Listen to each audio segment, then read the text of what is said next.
Hello friends, मेरा आज का टॉपिक है फाइलम प्लेटीहेलिमेंथिस जो 11th क्लास का इम्पोर्टेंट टॉपिक है। तो आज हम पढ़ेंगे फाइलम प्लेटीहेलिमेंथिस। प्लेटी मतलब होता है फ्लैट और हेलिमेंथिस यानी वॉर्म, यानी ये क्या होते हैं, फ्लैट वॉर्म होते हैं, चपटे कर्मी होते हैं और ये डोर्सल वेंट्रली फ्लैट होते हैं।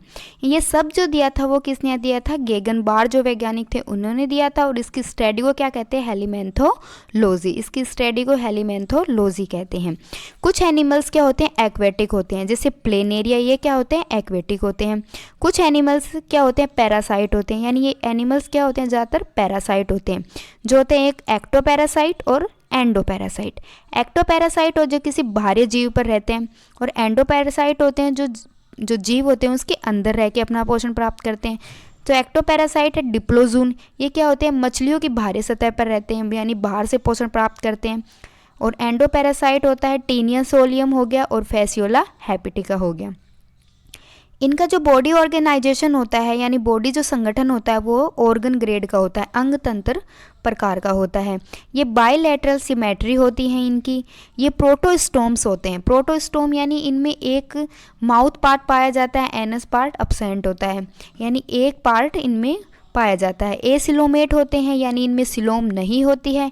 ट्रिप्लोब्लास्टिक होते हैं, यानी इसमें एक्टोडर्म, मेसोडर्म और एंडोडर्म उपस्थित होती है, यानी इनमें क्या होते हैं, ट्रिप्लोब्लास्टिक होते हैं। इनमें लोकोमोटरी जो ऑर्गन है यानी गमन अंग जो होते हैं वो क्या होते हैं, अपसेंट होते हैं। लेकिन इनमें क्या पाए जाते हैं, सकर्स और हुक उपस्थित होते हैं, जिसमें क्या पाई जाती है, आसंजन संरचनाएं पाए जाते हैं जो चिपकने का कार्य करती हैं। यानी इनके जो सकर्स और हुक जो होते हैं उसमें पैरासाइटिक एडेप्शन पाया जाता है, यानी ये क्या किसी होस्ट के ऊपर चिपक कर इन जो सकर्स होते हैं, हुक्स होते हैं, उनकी सहायता से चिपक कर क्या करते हैं, अपना पोषण प्राप्त करते हैं। इसलिए ये क्या होते हैं, इनमें पैरासाइटिक एडेप्शन पाया जाता है। इन एनिमल्स का जो बॉडी वॉल होता है ये आउटर लेयर के साथ एपिडर्मिस पाई जाती है जो मल्टी सेल न्यूक्लिएट होते हैं। और ये एपिडर्मिस जो होते हैं वो क्यूटिकल का स्राव करती है। जो क्यूटिकल का स्राव जब ये एपिडर्मिस करती है तो क्या होती है, मोटी होकर एक टैगुमेंट बना लेती है। ये हो गया टैगुमेंट। के इंपॉर्टेंट पॉइंट है कि टैगुमेंट क्या काम आता है, ये परजीवी की होस्ट से सुरक्षा करता है। यानी ये टैगुमेंट जो होता है वो परजीवी को होस्ट के जो पाचक एंजाइम से क्या करता है, सुरक्षा प्रदान करता है। ये परजीवी का अनुकूलन होता है जिससे वो फिर क्या करता है, उसे पोषण प्राप्त करता है। इस किसकी सहायता से, टैगुमेंट की सहायता से। इनका जो बॉडी प्लान होता है वो ब्लाइंड सैक टाइप का होता है। इनमें केवल एक छिद्र ही पाया जाता है।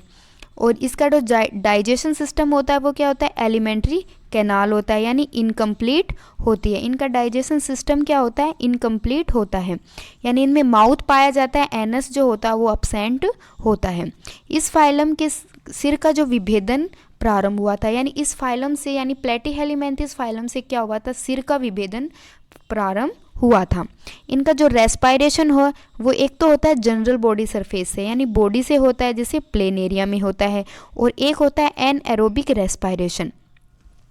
इनका जो एनएरोबिक रेस्पायरेशन है वो एंडोपैरासाइटिक होता है, जो किस में होता है, टीनिया सोलियम में होता है। क्योंकि एनएरोबिक रेस्पायरेशन का पाया जाना किसी परजीवी का क्या होता है, अनुकूलन होता है। क्योंकि ये किसी होस्ट के अंदर रहकर इसमें सकर्स और हुक पाए जाते हैं, उसकी सहायता से चिपक जाते हैं और जो एवाइविया क्या वहाँ पे क्या करते हैं, श्वसन करते हैं। यानी इसमें एंडोपैरासाइटिक होते हैं ये, और एवाइविया इनमें श्वसन पाया जाता है, जो किस में पाया जाता है, टीनिया सोलियम में पाया जाता है। अब इन एनिमल्स में क्या होता है, जो उत्सर्जित तंत्र होता है, ये इंपॉर्टेंट पॉइंट है यहाँ पे। ये किससे होता है, इनमें क्या पाया जाता है, प्रोटोनेफ्रीडिया सेल्स पाई जाती हैं, या क्या पाई जाती है, फ्लैम सेल पाई जाती हैं। ये एग्जाम में पूछा भी जाता है, कई बार आता है एग्जाम में कि इनमें उत्सर्जित तंत्र होते हैं, उसमें क्या मिलता है, तो इसमें क्या मिलती है, फ्लैम सेल जो होती हैं वो पाई जाती हैं। इनका जो पदार्थ होता है वो क्या पाया जाता है, यूरिया होता है। परिसंचरण तंत्र क्या होता है, इनमें अनुपस्थित होता है। और इनका रिप्रोडक्टिव जो सिस्टम होता है, यानी जनन तंत्र जो होता है वो वेल डेवलप्ड होता है, और ये बाइसेक्सुअल होता है। इसमें सेल्फ फर्टिलाइजेशन भी पाया जाता है, जो किस में पाया जाता है, टीनिया सोलियन में पाया जाता है। इंटरनल फर्टिलाइजेशन होता है, इनमें क्रॉस फर्टिलाइजेशन भी पाया जाता है। और ये एनिमल्स क्या होते हैं, अधिक मात्रा में क्या करते हैं, अंडे का उत्पादन करते हैं। अब इनमें देखते हैं हम डेवलपमेंट, यानी परिवर्धन कैसा होता है। यानी परिवर्धन कैसा होगा, इनडायरेक्ट परिवर्धन होता है। तो परिवर्धन दो में देखने को मिलता है। एक तो जो एनिमल है वो फैसियोला हेपेटिका होता है, और एक टीनिया सोलियम। तो ये इनके क्या हो गए, लार्वा हो गए। तो इसमें फैसियोला जो हेपेटिका है उसमें जो लार्वा पाए जाते हैं वो कौन कौन सी हो गई, एक तो miracidium larva, sporocyst larva, redia larva, cercaria larva और मेटासर्केरिया लार्वा।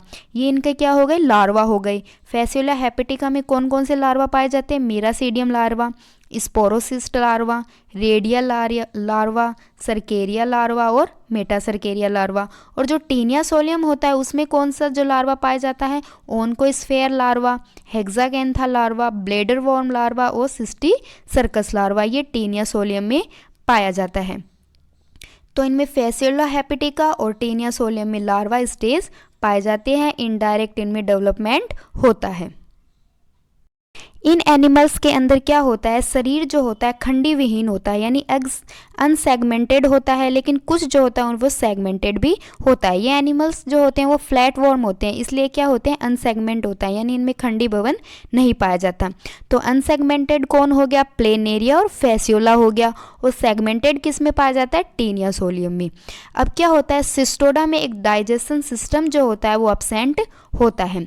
इसमें पेशी तंत्र जो होता है वो विकसित प्रकार का होता है।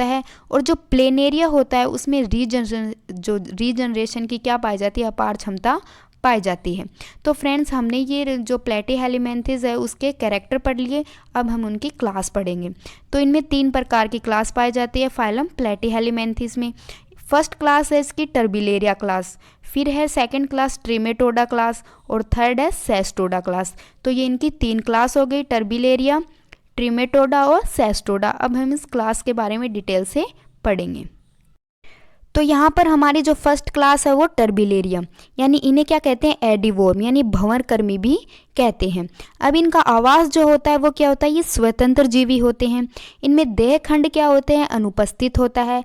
आहार नाल क्या होती है, उपस्थित होती है। और इनमें क्या पाए जाते हैं, रेप्टाइड्स पाए जाते हैं, यानी ये उपस्थित होते हैं।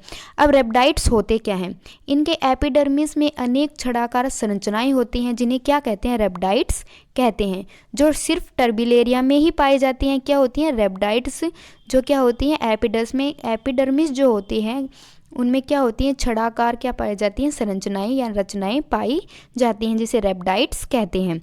एपिडर्मिस जो होती है इनकी सीलिया युक्त होती हैं। स्कोलेक्स इसमें अनुपस्थित होता है। और विकास क्या होता है, इनमें डायरेक्ट होता है, यानी इनके अंदर लार्वा स्टेज नहीं पाई जाती। अब इसका जो एग्जाम्पल है वो है प्लेनेरिया।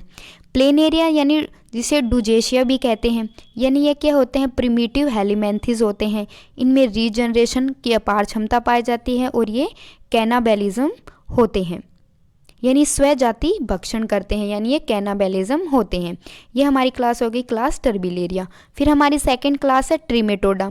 इन्हें फ्लूक वॉर्म ही कहते हैं, यानी ये लीफ लाइक वाले होते हैं, लीफ लाइक स्ट्रक्चर इनकी होती है, इसलिए इन्हें क्या कहते हैं, फ्लूक वॉर्म कहते हैं। इनका जो आवास होता है वो क्या होता है, जो परजीवी यानी पैरासाइट होते हैं। इनमें देह खंड अनुपस्थित होती है।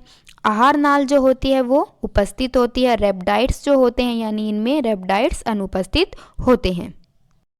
और इनमें स्कोलेक्स व चूसक, ये चूसक क्या होते हैं, इनमें उपस्थित होते हैं। और जो स्कोलेक्स जो होते हैं वो क्या होते हैं, अनुपस्थित होते हैं। इनमें विकास जो होता है वो अप्रत्यक्ष होता है, यानी मैंने आपको इसमें बताया था लार्वा स्टेज पाई जाती है। तो इसमें हमने देखें, पहले हम एग्जांपल देंगे फैसियोला हेपेटिका, जिसे लीवर फ्लूक भी बोलते हैं। इसमें द्विपर्पोसी में ये पूरा होता है। इसका जो साइकिल होती है वो 2 होस्ट में पूरी होती है, जिसमें इसमें जो प्राइमरी होस्ट होता है वो क्या होती है, सिप होती है। और जो सेकेंडरी होस्ट होता है वो स्नेल होता है। इसमें जो मेटासर्केरिया जो लार्वा का संक्रमण होता है वो किस में होता है, सिप में, यानी प्राइमरी होस्ट में होता है। और जो मीरासीडियम का जो संक्रमण या मीरासीडियम लार्वा का जो संक्रमण होता है वो किस में होता है, स्नेल में होता है। फिर है डिप्लोजोन। डिप्लोजोन जो होता है वो मछलियों के गिल्स का बाह्य परजीवी होता है, यानी ये क्या होता है, एक्टोपैरासाइट होता है। संक्रमण के समय ये क्या करते हैं, एक एक्स जैसी आकृति बना लेते हैं। जब ये क्या करते हैं, परजीवी गिल्स पर चिपके रहते हैं तो वो वहाँ पर क्या बनाते हैं, एक एक्स जैसी आकृति बना लेते हैं। फिर है सिस्टोमा। सिस्टोमा को क्या कहते हैं, ब्लड फ्लूक, यानी ब्लड फ्लूक भी इनको बोला जाता है। इसमें भी 2 होस्ट होते हैं। तो प्राइमरी जो होस्ट होता है वो क्या होता है, मनुष्य होता है। और सेकेंडरी जो होस्ट होता है वो क्या होता है, स्नेल होता है। अब हम देखेंगे क्लास सेस्टोडा। सेस्ट्रोडा को क्या कहते हैं, टेप वॉर्म, यानी इन्हें फीताकृमि भी कहा जाता है। इनका आवास जो होता है वो परजीवी होता है। इनका देह गंध जो क्या होता है, प्रोग्लोटिड्स इसमें पाए जाते हैं। आहार नाल इनमें अनुपस्थित होता है। रेप्टाइड्स इनमें अनुपस्थित होते हैं। इसमें स्कोलेक्स व चूसक दोनों क्या होते हैं, उपस्थित होते हैं। इनका जो विकास होता है वो अप्रत्यक्ष यानी इनडायरेक्ट होता है, यानी इनमें क्या पाए जाते हैं, लार्वा स्टेज पाई जाती हैं। तो हम इसका एग्जाम्पल देखेंगे टीनिया सोलियम, यानी इसे पोर्क टेप वॉर्म भी कहते हैं, यानी ये सूअर का जो मांस होता है, कच्चे मांस, उसमें पाया जाता है। तो हम देखेंगे इसमें दो हो गई, यानी प्राइमरी होस्ट क्या होते हैं, ह्यूमन हो गया, और जो सेकेंडरी होस्ट होता है वो कौन हो गया, पिग हो गया, यानी सूअर हो गया। तो ह्यूमन में किसका संक्रमण होगा, सिस्टी सर्कस जो लार्वा होता है उसका संक्रमण होता है। और इसमें जो पिग में होता है वो ओन्कोस्फेयर का जो संक्रमण किस में होता है, ओन्कोस्फेयर लार्वा का संक्रमण पिग के अंदर होता है। इससे होने वाला रोग को कौन सा होगा, टेनियसिस रोग, यानी जो व्यक्ति क्या होता है, सूअर का कच्चा मांस खा लेता है, उस व्यक्ति के अंदर सिस्टी सर्कस जो ये लार्वा होता है जो क्या ह्यूमन को संक्रमण करता है, ये उसके अंदर चला जाता है। एक ने सूअर के मांस का सेवन कर लेता है, ये सिस्टी सर्कस उसमें चला जाता है, उसके जाके अंदर ये क्या होता है, चिपक जाता है। तो उससे क्या हो जाता है, टीनियसिस जो रोग होता है वो हो जाता है। फिर टीनिया सैगिनेटा, टीनिया जो सैगिनेटा है उसे बीफ टेप वॉर्म भी कहते हैं। तो फ्रेंड्स, ये था मेरा आज का टॉपिक, फाइलम जो प्लेटीहेलिमेंथिस के बारे में हमने पढ़ा। अगर आपको ये वीडियो मेरा अच्छा लगा हो तो इसे लाइक, शेयर एंड सब्सक्राइब करना। Thank you.